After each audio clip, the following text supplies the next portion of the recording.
Salam hörmətli kanal üzvləri. Dimdə birinci hissədə olan bu sualla bağlı hal-hazırda bir video çəkirəm.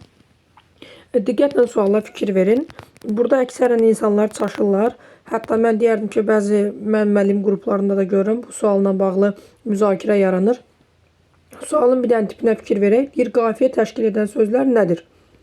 Bizə deyir qafiyə təşkil edən sözlər və hamı daş və yaş sözlərini nəzərə alır burada və cavabımız da amonim və çoxmənalı söz götürülür. Fikirləşirlər ki, daş da, yaş da bəli amonimdir. Daş bir var, suyun daşması. Məsələn, bir də var ki, atdığımız daş. Yaş da bir var, insanın yaşı, bir var nəm mənasında olan yaş, bir var göz yaşı və s.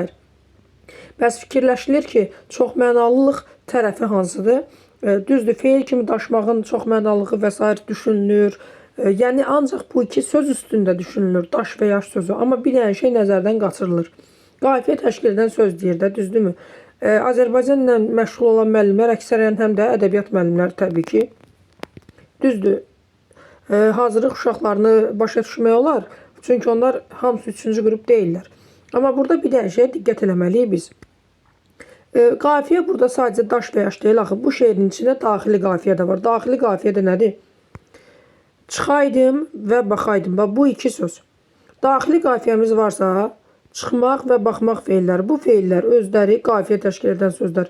Həm də bir-birilə çox mənalı ola bilirlər. Feil olduqlarına görə məntiqən çox mənalı olacaqlar. Məsələn, çıxmaq feilinin çox mənalılığı, onun dediyi söz ağlımdan çıxmır. Ağıldan çıxmaq məsələn çox mənalı formada işlənilib. Və yaxud da kimisə həyatımdan çıxartdım. Və yaxud da keçmiş və get bir də yaxşı bax və s.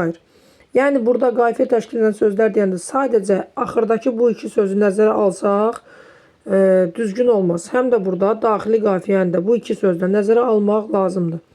Ümid edirəm ki, video faydalı olacaq. Sağ olun.